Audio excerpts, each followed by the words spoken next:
Selamat pagi, saya Timothy Audiva ingin menjelaskan mengenai piutang usaha. Definisi piutang usaha. Piutang usaha adalah suatu jumlah pembelian kredit dari pelanggan yang timbul sebagai akibat dari penjualan barang atau jasa. Selanjutnya, pengakuan piutang usaha terbagi atas 4, yaitu yang pertama, perusahaan jasa mencatat piutang setelah jasa diberikan. Yang kedua, perusahaan dagang memperoleh piutang melalui penjualan kredit. Yang ketiga, penjual mungkin akan menawarkan diskon untuk mendorong pembayaran lebih awal. Keempat, pembeli akan mengembalikan atau return barang yang ditemukan tidak dapat diterima. Perlu diketahui, return penjualan akan mengurangi piutang. Nah, di sini ada contoh transaksi.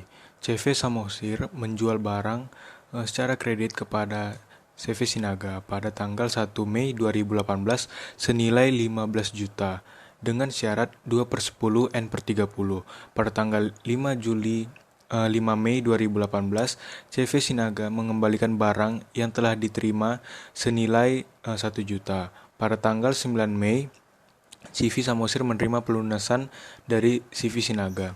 Jurnalnya, tanggal 1 Mei saat melakukan penjualan, maka CV Samosir akan mencatat piutang usaha pada penjualan usaha, nilainya yaitu 15 juta. Kemudian di tanggal 5 Mei ada barang yang dikembalikan. Jurnalnya adalah retur dan potongan penjualan di debit dan piutang usaha di kredit sebesar 1 juta. Kemudian CV Samosir mendapatkan pelunasan di tanggal 9 Mei 2018, maka CV Sinaga masih mendapatkan diskon. Maka kita harus mencatat diskon penjualan tersebut. Jurnalnya adalah, nah tadi sudah ada retur 1 juta, maka tadinya 15, maka sekarang tersisa hanya 14 juta. Maka kasnya yaitu 13.720.000. Itu dipotong dari diskon penjualan 2% dari 14 juta, yaitu 280.000. Kas dan diskon penjualan di debit, dan di piutangnya dan di kreditnya ada piutang usaha sebesar 14 juta. Nah, ada kalanya piutang itu tidak dilunasi, maka dari itu dilakukan penghapusan nilai piutang. Kenapa dihapus? Supaya nilai aktiva dan neraca itu tidak terlalu tinggi. Jadi lebih baik dihapuskan. Penghapusan tersebut bisa dilakukan melalui dua metode. Yang pertama, metode penghapusan langsung. Metode penghapusan piutang dengan cara menunggu sampai diperoleh kepastian bahwa piutang tersebut benar-benar tidak dapat ditagih. Metode ini dapat digunakan jika nilai piutang yang ditagih atau tak tertagihnya sangat kecil. Yang kedua ada metode cadangan kerugian piutang, yang merupakan taksiran jumlah piutang yang tidak akan dapat ditagih dalam periode tertentu. Metode ini memastikan penilaian piutang berdasarkan nilai realisasi kas bersih, yaitu sesuai dengan perkiraan yang akan diterima secara tunai dan akan memberikan kesesuaian pembebanan di laporan laba rugi. Nah, ini merupakan contoh metode penghapusan piutang secara langsung. Pada tanggal 15 Maret, CV Melayu menghapus bukukan saldo piutang toko Marni yang tidak dapat ditagih lagi karena toko tersebut bangkrut.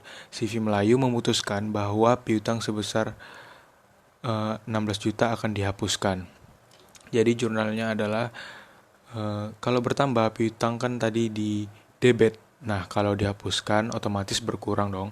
Maka letaknya di kredit. Untuk debitnya kita mencatat beban kerugian piutang sebesar 16 juta.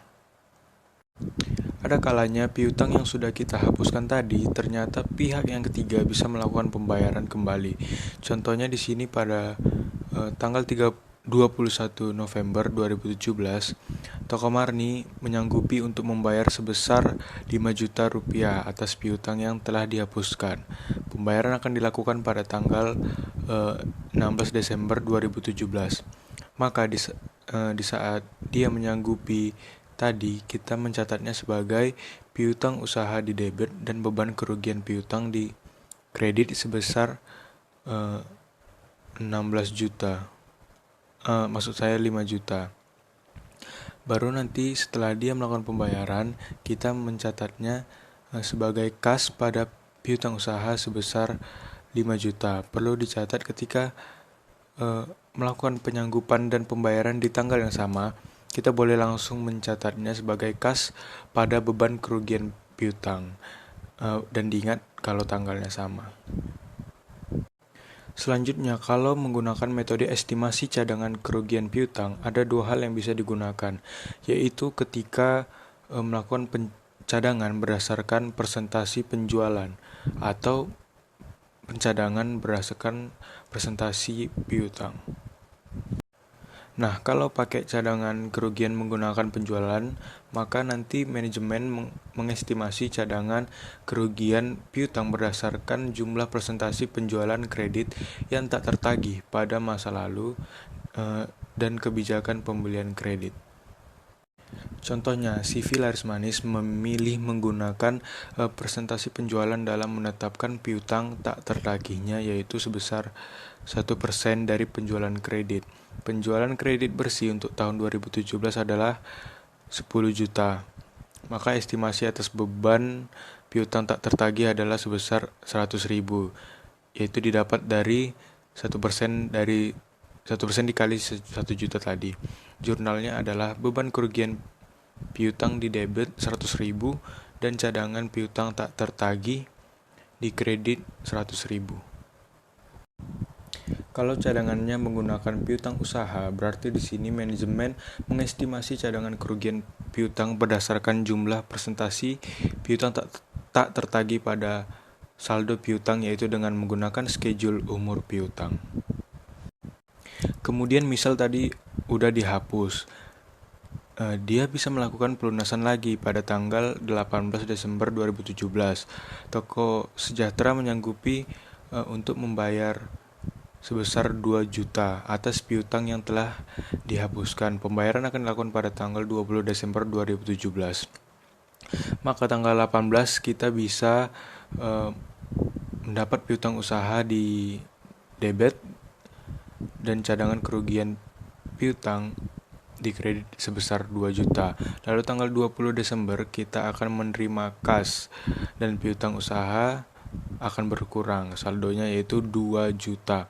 Atau apabila penyanggupan dan pelunasan atau pembayaran dilakukan di tanggal yang sama, maka langsung saja kas di debit dan cadangan kerugian piutang di kredit senilai 2 juta. Demikian pemaparan saya mengenai piutang usaha, semoga bermanfaat. Salam sehat, selamat belajar, dan selamat pagi.